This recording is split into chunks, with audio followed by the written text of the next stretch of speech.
capte un poco el interés que pueda tener para ellos esto, tiene por objeto pensar en común. Es decir, se trata de un reto. Voy a hablar del Difunet, no solo de teorías del arte. En el tercer punto voy a hablar de teorías del arte. Voy a hablar de problemas del Difunet, problemas reales. Voy a proponer una idea para seguir con el Difunet y para pedir otro proyecto. Va a ser una idea que espero podamos foguear. Tenemos la suerte de que la mitad del público es del máster y la otra mitad son los miembros del Difunet. Por eso me parecía oportuno hacer esto. En segundo lugar, al alumnado del máster, como ya sabéis, hoy es el día del cierre definitivo del proyecto de Difunet. Ayer fue el cierre oficial, pero hoy acaba. Y se trata de plantear por dónde y hacia dónde seguir. El primer punto, como veis, se refiere a uno de los 4 libros del Difunet, que es muy teórico, el más teórico de los 4, lo titulamos Otras epistemologías de la creación y la visualidad. Es un libro en el que participamos 6 autores, 6 autoras, y creo que es una forma bonita de empezar, traer a colación, empezar a pensar en común el esquema de ese libro en relación con los demás libros. Digamos que estos días me he pasado toda la semana pensando en qué hacer con el Difunet, como todos nosotros, si seguir, si no seguir, qué vía utilizar para seguir.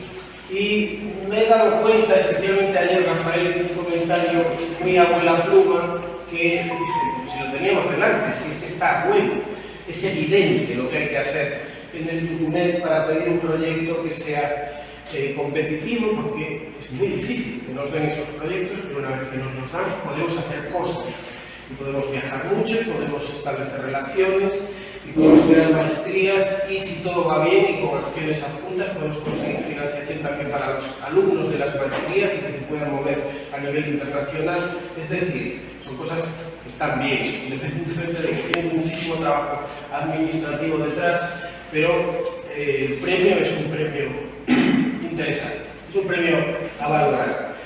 ¿A qué me refiero cuando digo que lo teníamos delante?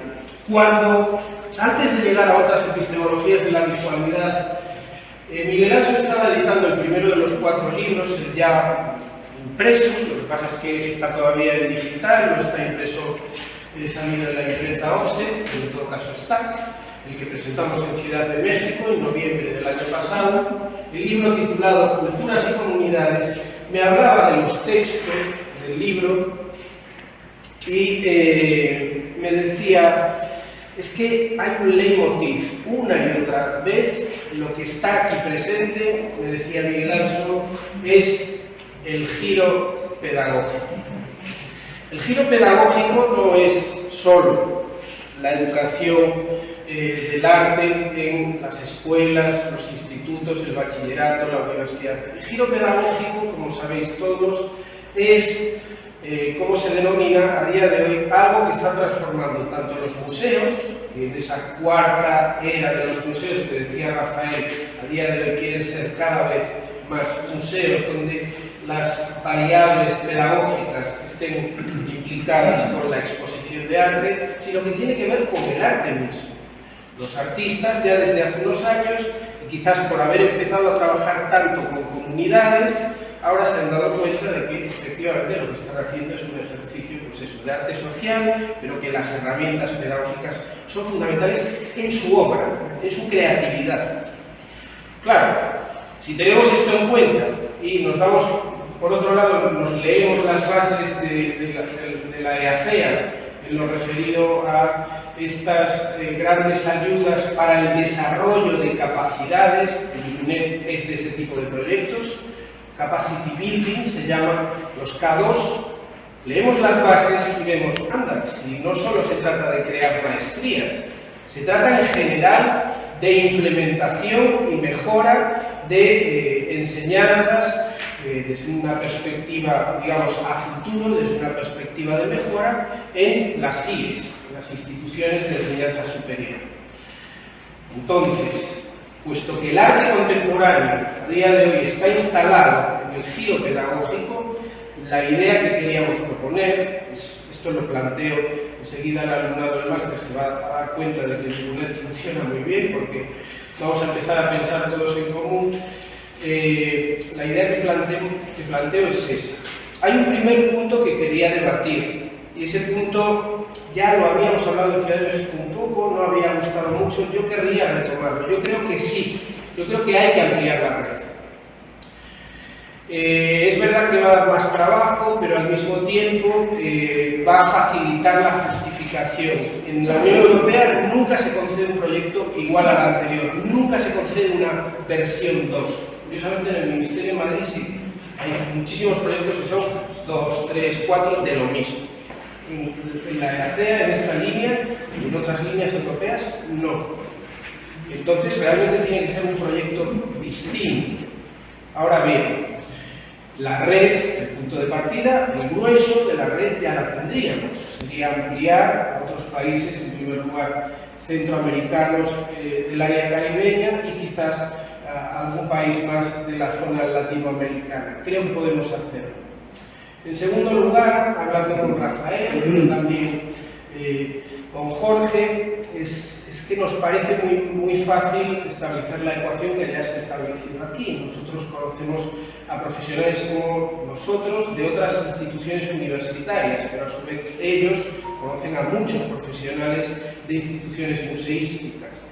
Entonces, generar un proyecto que tenga que ver con el giro pedagógico aplicado tanto a la cuarta fase del desarrollo museográfico en la historia como aplicado al arte contemporáneo, creo que podría sentar las bases para un proyecto muy interesante y que encaja en la médula de la EACEA de los intereses de este tipo de proyectos que son de educación, porque la base es esa. Claro, es decir, el giro pedagógico, es que lo teníamos delante de los ojos, no hay que inventarse nada, es lo que está pasando.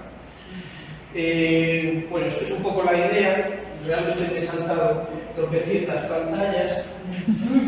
Esto, como veis, es el índice del libro que ya tenemos, de otras epistemologías, estas en epistemológicos, pero como digo, no es un problema solo que pueda aflorar en algún punto del libro más teórico. Es que el grueso de los textos de culturas y comunidades, por supuesto, buena parte de los textos de prácticas de mediación, porque es de todos los libros que está más vinculado con la pedagogía, y las tendencias generales del arte contemporáneo van por ahí. Yo sugeriría que nos planteásemos seriamente candidatarnos y aplicar la siguiente línea de proyectos europeos para ir en esa dirección. Ahora voy a abrir el debate antes de continuar.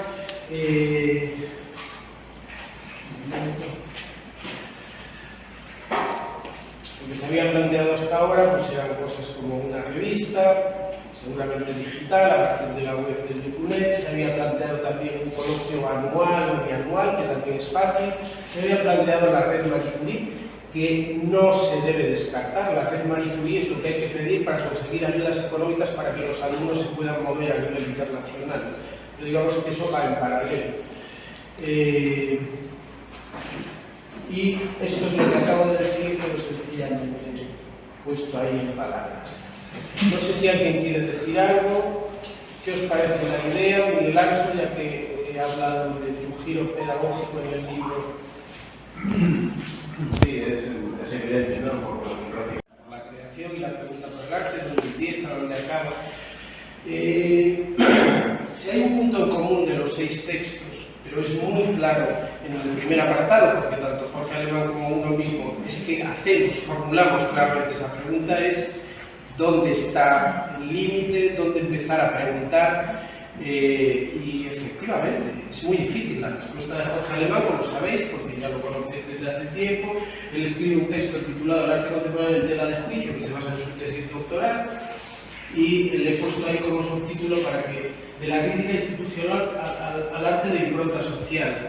Todo lo que hace Jorge es empezar, si no recuerdo mal, por 2 digamos, maneras de entender el arte un poco más tradicionales que critica, y a continuación se coloca en un arte social, un arte totalmente expandido, de trabajo con comunidades que, como decía antes, es la antesala del giro pedagógico, está claro, está claro.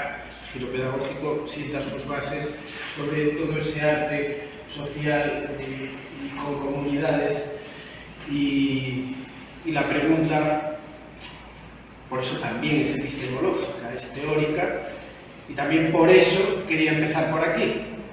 O sea que gracias a Aide y gracias a la compañera, porque entonces empezamos a cerrar el formular un nuevo proyecto de esta naturaleza implica también colocarse en otra época y en otra dimensión de eso que se suele llamar arte.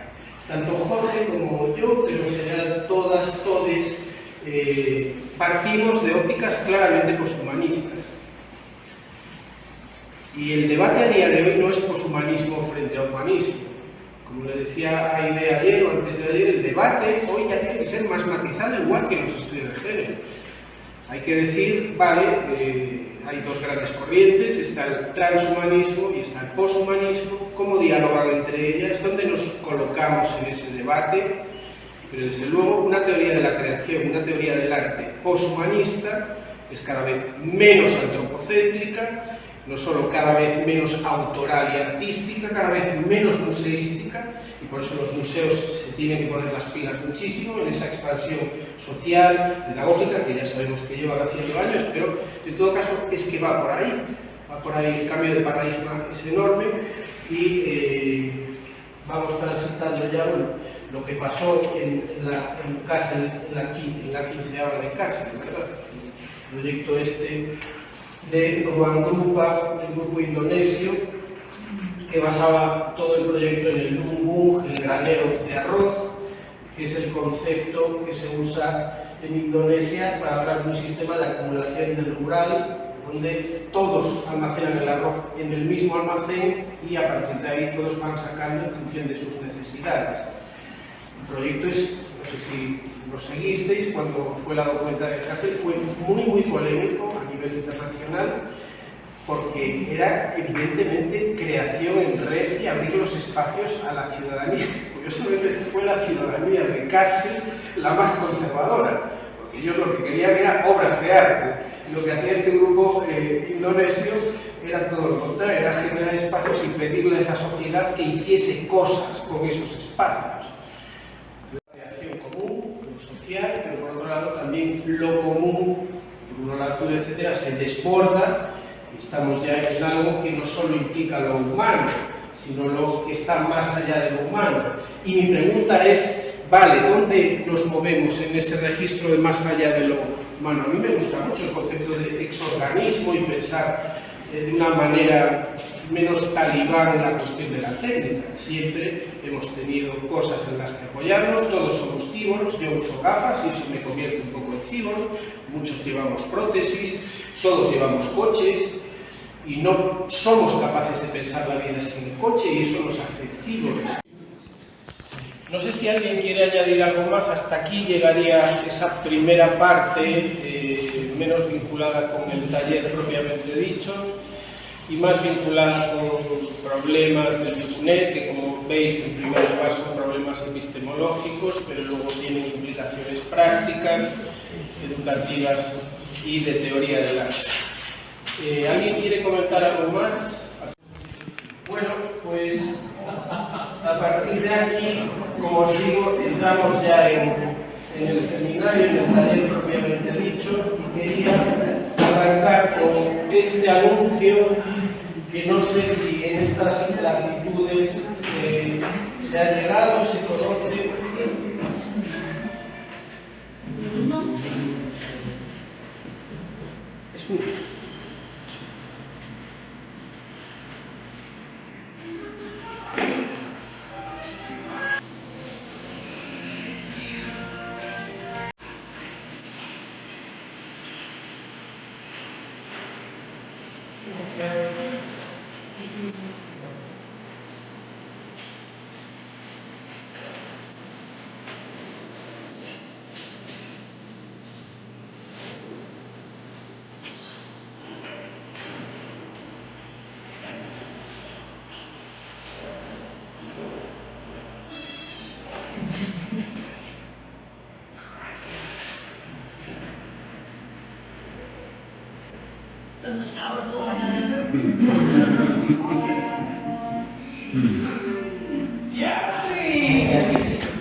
Lo habéis visto. La que se ha montado. Apple ha tenido que retirar. Y los publicistas, evidentemente, son unos genios. Vaya por delante, sabían lo que estaban haciendo los especialistas en comunicación. En España la polémica ha saltado a los grandes medios y tenemos a toda la intelectualidad en España hablando de este anuncio. En este momento, como digo, Apple ha tenido que retirarlo y las posiciones son evidentemente binarias, maniqueas, además no poder. Es que está hecho para desafiar, para arreglar, es increíble. Hay una pregunta de fondo para los que os interese más la cuestión de la tecnología, de la inteligencia artificial, de lo cibernético. Hay una pregunta de fondo del seminario y es si efectivamente estamos transitando a otro nivel dentro de esos ámbitos cibernéticos. Es decir, si la inteligencia artificial actual encaja con la cibernética tradicional, tal y como fue definida por Norbert Wiener y tal y como fue concebida con inventos como la máquina de von Neumann, etc., por los primeros informáticos que sentaron las bases. Yo creo que no. Yo creo que estamos en otro maldito nivel y bueno, en algún momento retomaré esta pregunta si me da tiempo. Yo quería empezar por aquí porque el anuncio lo que está provocando en España es que una serie de transhumanistas tecnófilos digan, claro, ¿cuál es el problema? Esta es la transición, es la gran transición.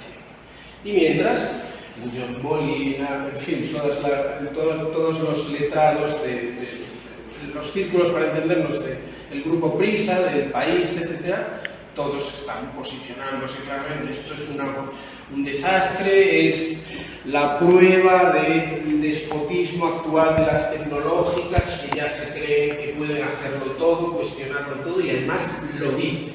Bueno, los que lo dicen son los publicistas que, como digo, son unos genios, sabían lo que estaban haciendo. Hay que distinguir lo que funciona en términos de marketing y lo que está detrás en términos de discurso. Esto en términos de marketing ha conseguido lo que buscaba. Han tenido que retirarlo, pero ya se ha viralizado, entonces da lo mismo. Y ellos sabían que se iba a viralizar. Es decir, si lo buscáis en las redes lo vais a encontrar y el boca a boca. Y los periódicos que dedican a hablar mal del anuncio lo que están haciendo es publicitar el anuncio en una infinita bola de nieve.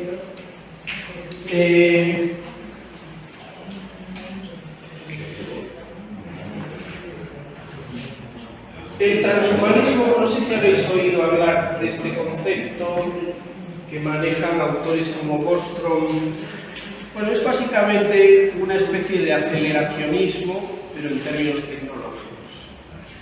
Es un asumir que ya todos somos cyborgs, que ya todos somos exorganismos, que ya todos llevamos esto en el bolsillo, todos, para comunicarnos, y que esto cambia nuestro modo de existencia.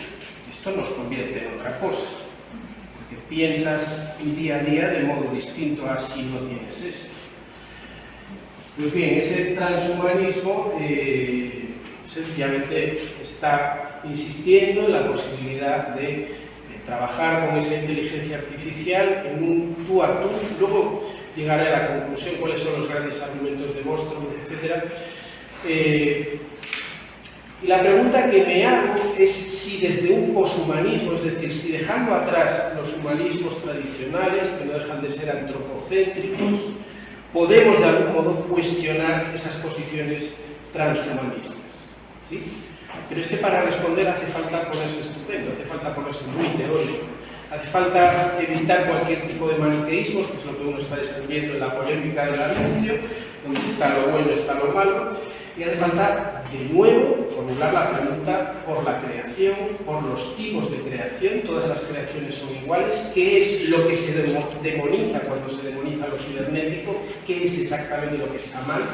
¿Y qué es frente a eso cibernético que se demoniza, lo que la nueva inteligencia artificial tiene de diferente, que ya por tanto no es posible demonizar, porque ya no se le puede aplicar lo que se le aplica en la crítica a los sistemas cibernéticos tradicionales. Bien, yo creo que esto para abrir boca nos puede servir. Como digo, voy a intentar descender al meollo y problematizar. ¿Cómo he llegado a este otro giro, también poshumanista, en las investigaciones? Bueno, progresivamente. Os decía antes que para mí la pregunta ya no es qué es arte, porque el arte expandido es todo.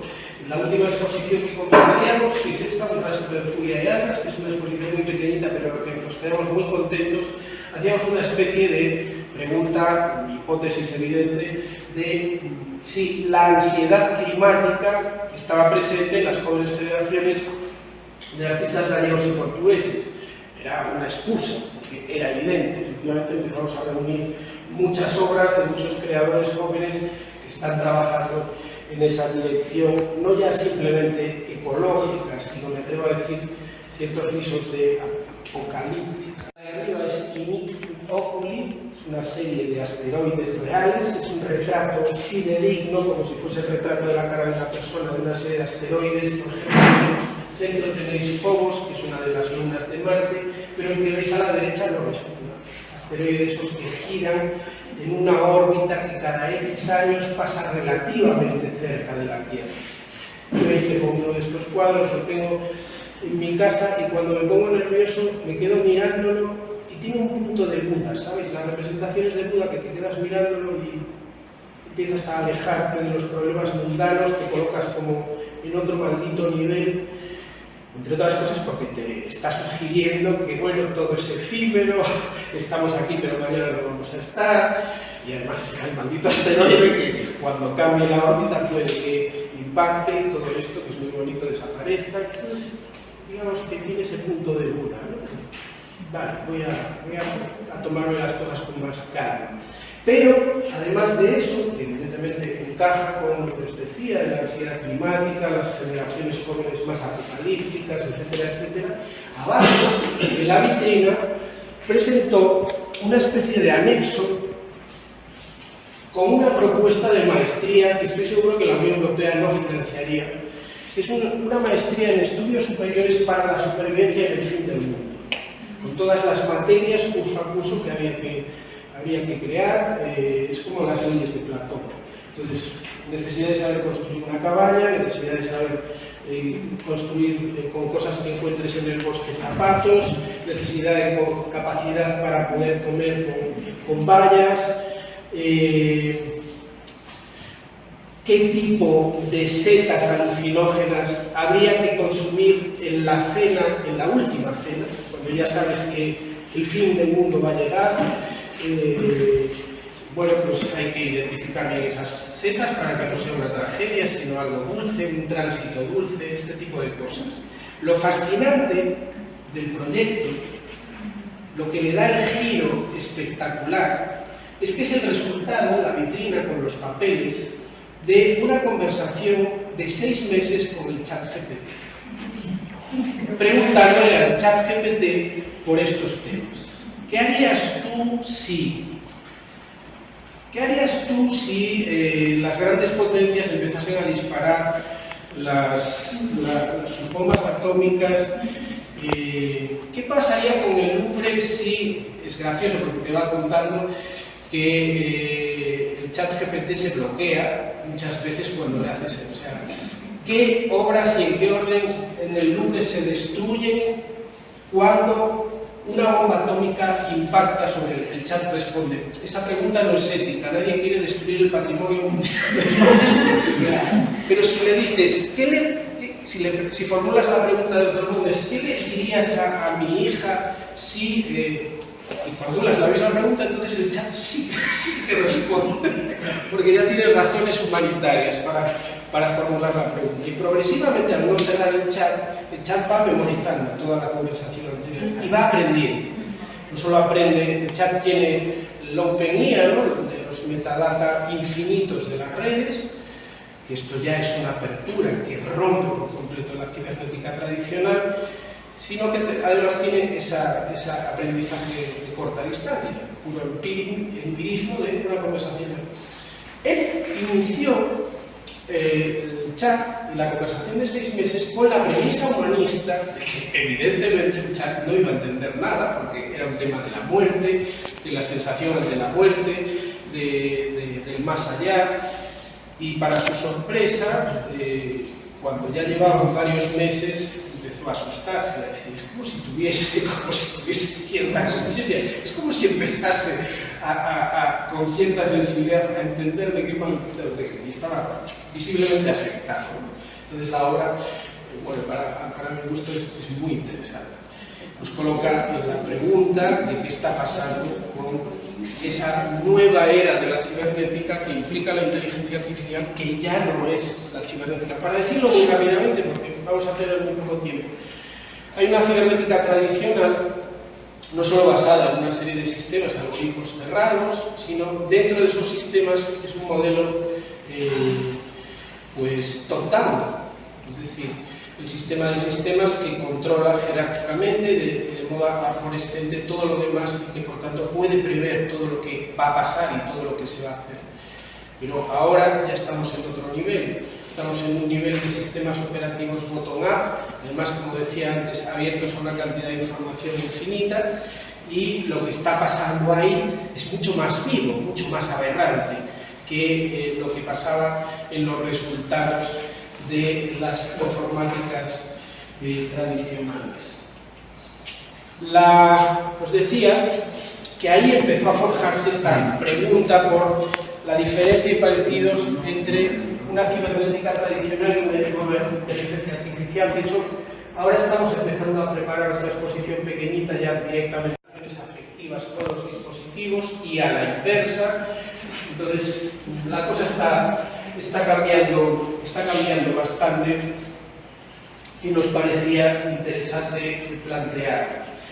Ahora bien, para poder... Esto no sé si... Puede que esté el flujo allí o entrar por la televisión.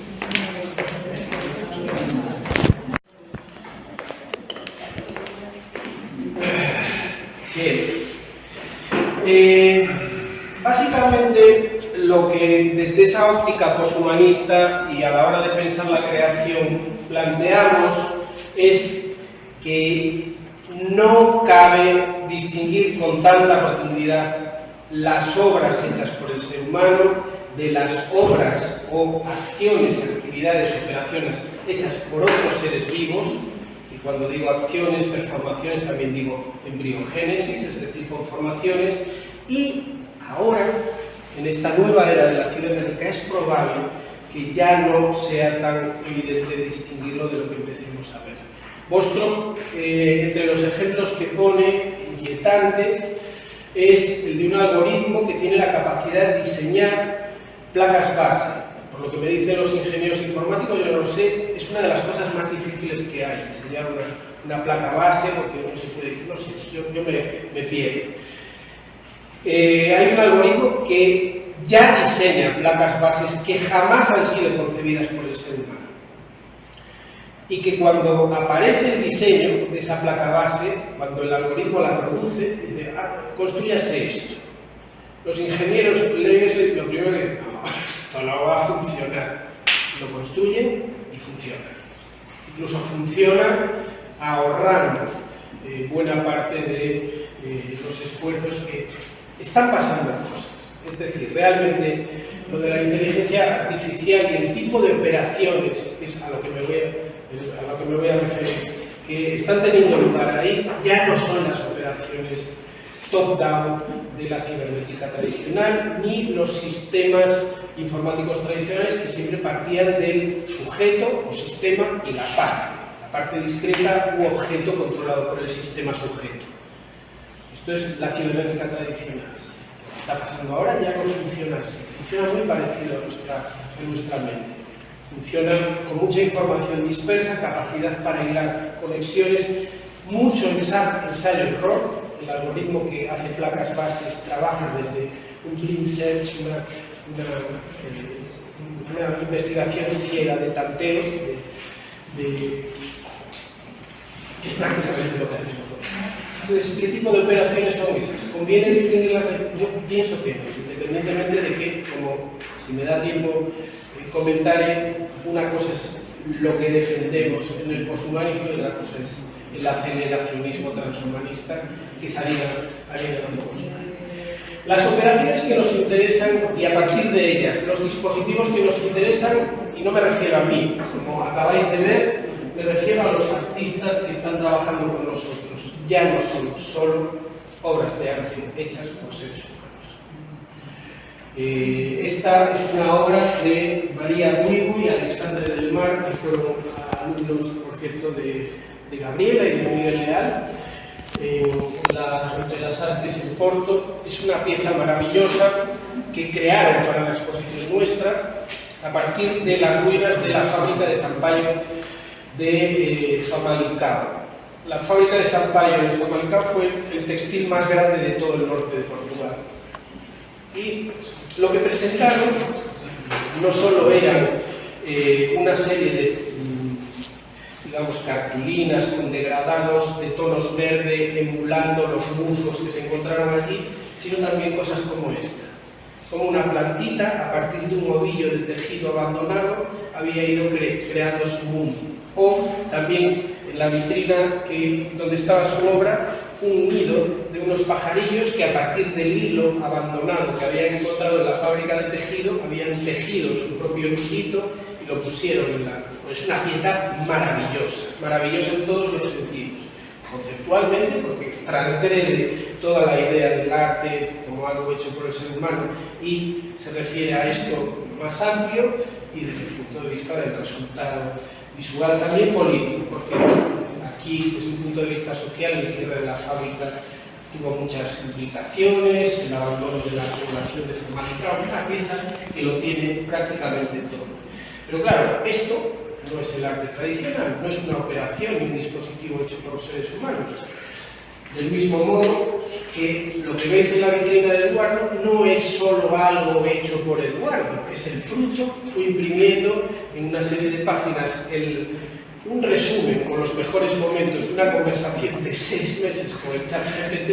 Entonces te ponías a leer la conversación en la vitrina y te quedabas fascinado. Por ejemplo, te quedabas fascinado cuando llegaba al momento del apocalipsis y cómo respondía el chat, primero torpemente: el gas está mal, no es bueno. Ya sé que es bueno, pero es que piensa que mañana es el día del fin del mundo. Entonces da lo mismo que sea malo, porque se trata de que la transición sea suave. Una suerte de eutanasia colectiva.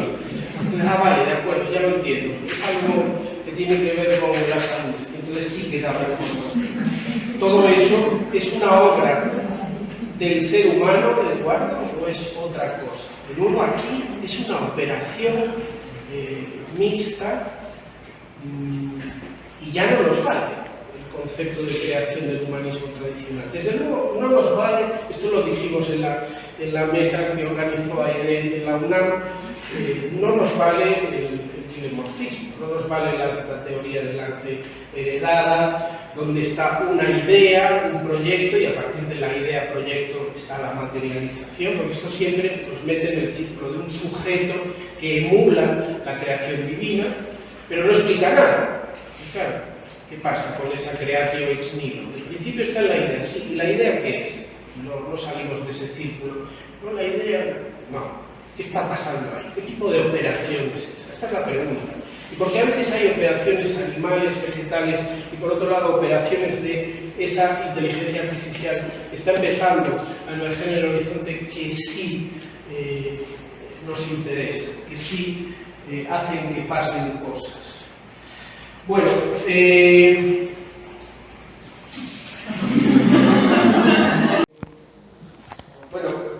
la filosofía del ciclón, el tema del huracán está muy presente en toda la bibliografía que habla sobre lo caribeño, en toda esa bibliografía que nos fascina, y por eso quería hacer ese guiño, ¿no?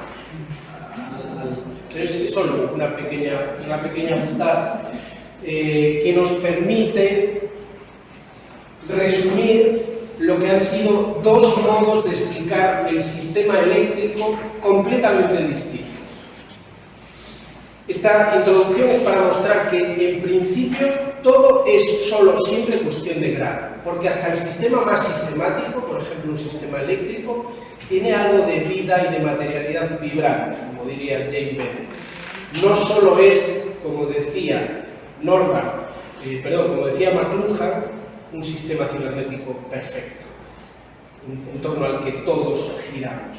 Es que el tema del sistema eléctrico efectivamente ha sido usado como ejemplo para explicar una filosofía desde dos ópticas completamente distintas. Por un lado, McLuhan, sabéis, el del medio es un mensaje. Es un tío muy bueno, un teórico fantástico, se le suele explicar solo las ciencias de la comunicación, pero lo lees y dices, caray, este tío dice cosas que están muy bien. Y desarrolla toda su teoría del medio, de los medios, a partir de la cibernética, él lo reconoce, a partir de la teoría de Norbert Wiener, y el ejemplo que pone, el ejemplo clásico básico, es el sistema eléctrico. Entonces, lo que planteaba McLuhan era aquello de hasta qué punto en ese sistema todo lo que acontece depende del sistema. Allí donde Marx había dicho el capital es el sistema, es el medio, es el sistema, todo depende del capital, McLuhan dice todo depende del sistema eléctrico. Por supuesto podría hablar a día de hoy de los sistemas de información, él mismo lo hace, ¿no? Pero si viese los actuales, internet, etc., volvería a repetir exactamente lo mismo. Todo depende del sistema eléctrico. ¿A qué se refería exactamente? Se refería a la... Ponía el ejemplo de una sala de operaciones. La sala de operaciones del hospital no deja de funcionar en medio de la noche. El hospital funcionando en medio de la noche es una posibilidad que abre el sistema eléctrico y no a la inversa. Todo está dentro del sistema. Y donde decía sistema, acababa hablando de medio.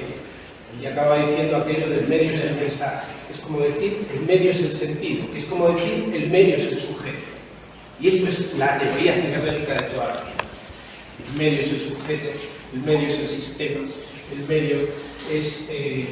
Pues bien, lo que hace poco descubrí fue que el mismo ejemplo, el del sistema eléctrico que McLuhan presentaba como el ejemplo perfecto de una especie de sueño húmedo de dictador paranoico, ¿no? Control absoluto, que todo hace que todo dependa de ese sistema. Jane Bennett, que es una filósofa norteamericana materialista muy interesante, que recomiendo mucho, llama la materia vibrante, dedica varias páginas al apagón y desarrolla toda una filosofía del apagón. Y demuestra, en esa filosofía del apagón, todos los microelementos y las multiplicidades que están interconectadas en esos sistemas eléctricos y hasta qué punto a veces esos apagones efectivamente implican unos ensamblajes muy complejos. Yo desde que leí esto dejé de reírme de los apagones y tal, como parece que es tan fácil como levantar y bajar. No, hay muchas cosas ahí en juego. El texto que he traído, bueno, aparte, el detonador, como todo buen texto problematizante, fue el famoso apagón del año 2003 en Estados Unidos, en Ohio y Michigan, 50 millones de personas sin luz, 50 millones de personas sin luz, 20 centrales eléctricas y miles de físicos sabios intentando explicarse cómo había ocurrido aquello. Hay un pequeño pasaje donde dice esto: magnéticos, programas informáticos, flujos de electrones, afanes de lucro, calor, estilos de vida, combustible nuclear, plástico, fantasías de dominio, estática, legislación, agua, teoría económica, cable y madera. Por nombrar, perdón, hay una rata, solo algunos de los actantes. Cuando ya se pone menos poética, porque esto es muy intelectual, dice, hay 7 focos agenciales, por lo menos, implicados en cada sistema eléctrico. Más aún, en cada acontecimiento llamado apagón, hay hasta 7 focos agenciales diferentes. En primer lugar, el de la energía activa y reactiva con sus diferenciales. Esto es un problema físico real que no sé si voy a ser capaz de explicar, probablemente alguna persona que está en la sala sabe explicarlo mejor, que fue una de las razones fundamentales del apagón enorme del 2003. El de las centrales eléctricas, que son muchas, las que trabajan juntas. El de las regulaciones, las leyes implicadas, en este caso en Estados Unidos hablaba de la Comisión General Reguladora, que había cambiado la normativa y había liberalizado el mercado. El del aguante de los cables de transmisión, que soportan el calor hasta que ya no pueden transmitir más flujo de electrones. El del incendio de Ohio, porque efectivamente hubo un incendio, era una noche de agosto, y había un incendio enorme que también sobrecalentaba las redes. También debió jugar un papel ahí. El de la distribuidora Enron con su mantenimiento, que este es el principio del fin, o sea, de la crisis enorme de Enron, fue este apagón, porque efectivamente era una empresa heredadora. Lo que pasó en Estados Unidos con las nuevas leyes es que se separó la industria de producción de energía de la industria o de la empresa de fabricación. Y al separarlo, los especialistas en vender y en distribuir en realidad no tenían información real o no querían tenerlo sobre la productividad o sobre lo que aguantaba o no aguantaba el sistema, ese doble encaje de energía activa y reactiva. Y por supuesto el de los millones de personas constantemente llevadas a consumir más y más electricidad. ¿Os dais cuenta de la enorme diferencia entre el planteamiento de McLuhan y el de Bennett, verdad? Donde McLuhan presenta un sistema cerrado, Bennett presenta un ensamblaje complejo. Es curioso porque ella, como materialista que es, al final de todo su discurso acaba buscando una verdadera causa, un tal, entonces ataca al tema de la regulación y al tema de Enron. Pero el argumento que maneja toda la obra no es ese, el argumento que maneja es el ensamblaje, el problema de las multiplicidades, el problema de los agenciamientos que tienen lugar cuando esas multiplicidades empiezan a converger en un determinado punto. Bueno, esto es un modo de resumir que efectivamente todo es cuestión de grado. Solo la introducción de todo lo que quiero o lo que querría decir, porque no nos va a dar tiempo. Hasta el sistema eléctrico puede ser visto como dispositivo finalista cerrado, un sujeto que controla todos los objetos, o como un ensamblaje complejo que incluso hace posible acontecimientos totalmente imprevistos, como aquel famoso apagón del 2003 que realmente no lo preveía nadie. Y realmente son dos enfoques filosóficos que están detrás de esto. Todo es cuestión de grados. Hay, como intentaré mostrar, sistemas cibernéticos pensados desde el principio. La palabra griega kibernetos es el timonel de un barco, pensados desde el principio para evitar cualquier tipo de error, para controlar. Hay otros sistemas que son abiertos, aberrantes, que son los que nos interesan a nosotros. Pero, en todo caso, depende de cómo enfoquemos las cosas.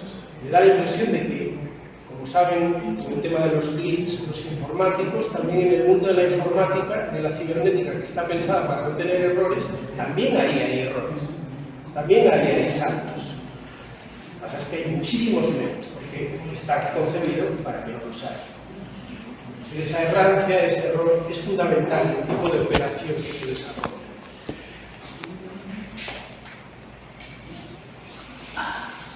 Lo que producciones humanas, producciones técnicas, ni siquiera conviene distinguir solo, como hacía la cibernética tradicional, entre sistemas mecánicos y sistemas recursivos o cibernéticos. Lo que hace falta es distinguir operaciones genéticas y dispositivos como operaciones iterativas finalistas y operaciones y dispositivos aberrantes, que parten de ensamblajes múltiples y que derivan hacia lo multidestinal, no son monodestinales, no son monofinalistas. Esto es muy importante, lo de multidestinales. A lo mejor tengo tiempo para demorarme en la última teoría de Yu Hui, recursividad y contingencia. Es un cibernético del siglo XXI, es una teoría un poco más sofisticada que la de Norbert Wiener y sin embargo sigue siendo cibernética, sigue sin ser suficiente, porque le falta la multiplicidad, porque le falta el ensamblaje, porque le falta realmente integrar la contingencia. El problema de la teoría cibernética es que siempre externaliza la contingencia y considera que el sistema lo que hace es, a partir de algo que ocurre, readaptarse. Pero la contingencia es algo ajeno al sistema. Y yo pienso que buena parte de los dispositivos, las operaciones interesantes, llevan la contingencia dentro de sí, la llevan de sí. Y la errancia y el error, y ahí es donde, por muy sofisticada que sea la teoría cibernética, nunca es suficiente para pensar todas las operaciones genéticas posibles, es decir, todas las formas de crear posibles. Bueno, a modo de los señores, a modo de introducción,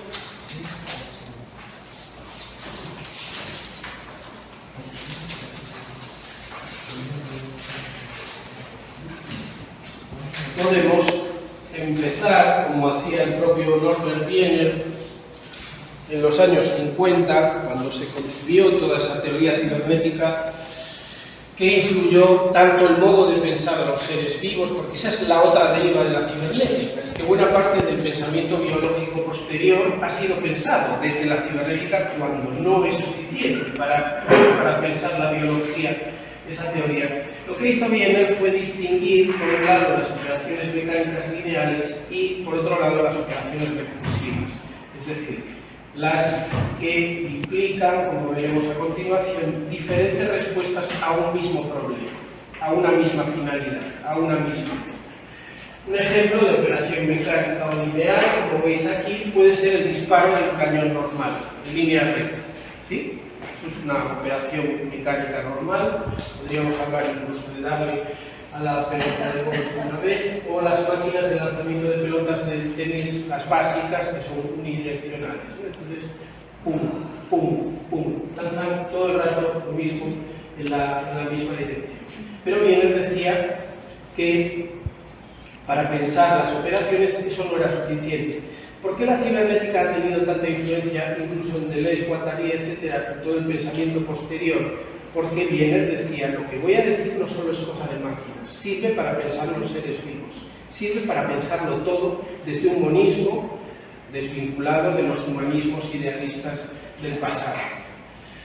Y entonces decía, están las operaciones mecánicas lineales y en segundo lugar,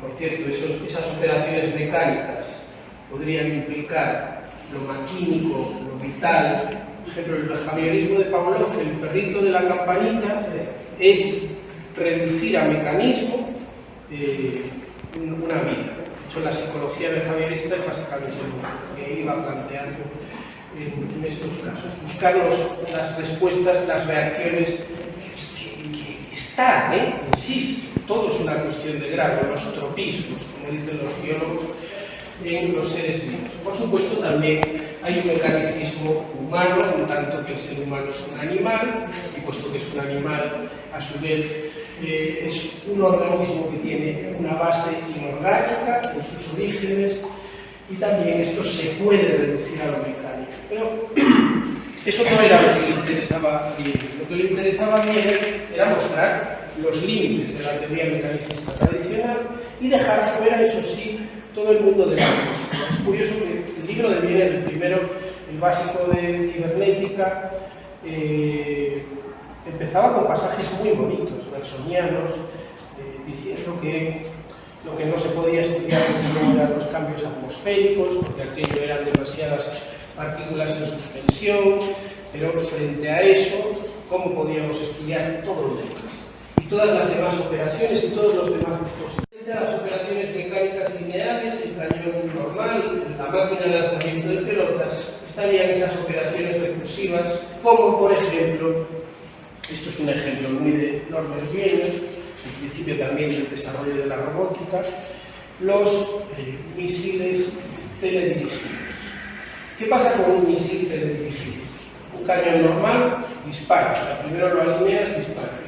Un misil teledirigido es capaz de ir cambiando a través de un movimiento recursivo, por supuesto que tiene una serie de elementos ópticos dentro del propio misil, que le permiten ir viendo el cambio de dirección del avión contra el que va. Y gracias a ese cambio, recursivamente, reiterativamente, modifica el tiro, el lugar donde quiere llegar. Lo que decía Wiener es que eso no es diferente al movimiento de una cabeza de un camaleón cuando tiene que lanzar la lengua para coger la mosquita. Es exactamente el mismo sistema, es un sistema reiterativo, recursivo, es decir, la finalidad está clara, coger la mosquita, o en el caso del torpedo, darle al avión al que quiere darle, y para eso tiene que moverse un poco, ir reactualizando la posición. Esa capacidad de reactualización es el principio de toda la cibernética. Ya la cibernética de última generación, la de Yu Hui, pero en cierto modo, por cierto, Maturana y Varela son cibernéticos también. Toda la autoorganización, la autopoiesis, en el caso de ellos, es fundamentalmente cibernética y en algún momento lo reconocen. Se trataría de operaciones y dispositivos que son capaces de variar no solo la respuesta a una sola meta, a un solo fin, sino las finalidades mismas. Entonces vas cambiando de una a otra, a otra, a otra. Y por supuesto, dentro de cada una de esas finalidades tienes recursividad, tienes capacidad de variar la respuesta. ¿Sí? Esto es un sistema elemental, pero de enormes aplicaciones. Claro, la pregunta que me llevo haciendo 14 años es si es suficiente para pensar todo tipo de operaciones este esquema, incluso aunque estemos en el último caso, en el caso de operaciones multirespuesta a varias finalidades distintas dentro de un sistema individual. Este es el problema de la cibernética, que siempre es cibernética, siempre hay un sistema que está de fondo, y desde mi punto de vista ese es el condicional. Otro modo de hablar de estas cosas, por ejemplo, lo podéis encontrar en Ernest Mayr, un biólogo, es referirse a la parte más mecánica, meramente reactiva, la parte behaviorista, en términos de lo teleomático, operaciones teleomáticas, que podría ser, y en cierto modo a veces es más conveniente decir automática, pero en todo caso teleomático automático. Y en segundo lugar, lo teleonómico. ¿Por qué tele o teleológico en tercer lugar? ¿Por qué? Porque es el telos. En griego, telos es el fin, es la meta, es el sentido, es la dirección, es todo, decía Aristóteles. O sea, toda la ontología aristotélica, al fin y al cabo, es una ontología en bucle donde el fin es el sentido y por tanto es la esencia de un dispositivo. Esto para darle el giro contemporáneo. Lo teleomático es lo que encaja con lo mecánico, y lo teleonómico es un concepto que acuñó Jacques Monod, encajaría más bien con lo cibernético. El teleonómico de Jacques Monod apela, o era otro modo de hablar del programa. El programa teleonómico esencial era en un ser vivo los dos programas fundamentales: autoconservación y reproducción. Todo en un ser vivo se dirige a la satisfacción de esos dos programas. Y para satisfacer esos dos programas, sencillamente en unos contextos en constante variación, vamos variando las respuestas a esos dos programas, a esos dos problemas.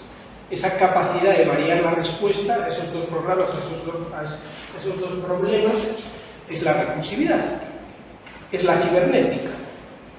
Por eso, de Monod a Maturana y Varela hay prácticamente un paso. Monod es el biólogo que acuñó la idea de lo teleológico. Luego estaría lo teleológico, pero como veis yo ya ni lo pongo porque no quiero meterme en el jardín de la libertad, porque el jardín de la libertad nos vuelve a llevar otra vez a la filosofía idealista del pasado, que es la que queremos evitar, al tema iglemórfico del pasado.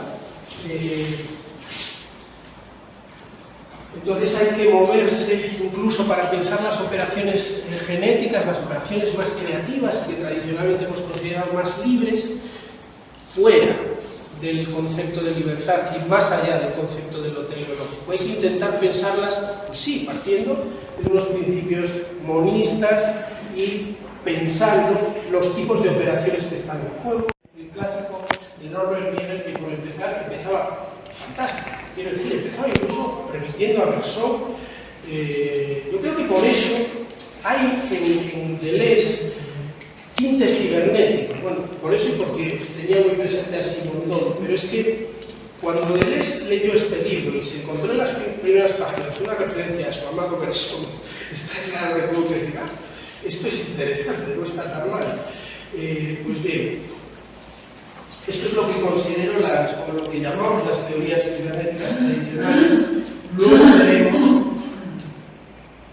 cuáles son esas otras teorías cibernéticas de segunda generación, Simondon, Dupuy, que conviene señalar. Me estoy demorando mucho ahí porque